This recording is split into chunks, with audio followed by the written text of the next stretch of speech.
খিচুড়ি রান্নার জন্য বাজার থেকে মুগ ডাল আনতে গিয়ে বৃষ্টিতে ভিজে গেলাম। আসসালামু আলাইকুম guys, myself Taskin Ahmed Hannan and welcome to mini blog.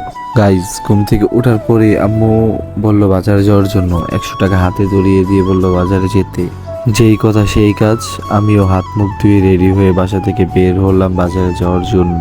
বৃষ্টির দিন, বাহিরে হাঁটা মানে কাদার সাথে যুদ্ধ করা। কি করব, বাজারে যেতে তো হবেই, তাই তাড়াতাড়ি করে হাঁটতে থাকলাম। কখন জানি আবার বৃষ্টি শুরু হয়ে যায়, বলা তো যায় না। গাইস, কেন বাজার যাচ্ছি সেটাই তো জানানো হয় নাই তোমাদের। বৃষ্টির দিন, বাসার সবাই আজকে খিচুড়ি খাবে, বাসায় ডাল নেই, সেই মুগ ডাল কেনার জন্যই বাজারে যাওয়া হচ্ছে।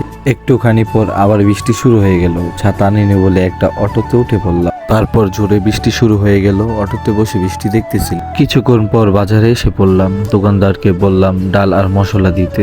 দোকানদার ডাল আর মশলা প্যাক করে দিল। তারপর আরেকটা অটোতে উঠে বাসায় এসে পড়লাম। বৃষ্টির দিনে কারা কারা খিচুড়ি পছন্দ করো তারা কমেন্টে বল। ভিডিওটা ভালো লাগলে ভিডিওতে লাইক করো আর চ্যানেলটা সাবস্ক্রাইব করো। আল্লাহ হাফেজ।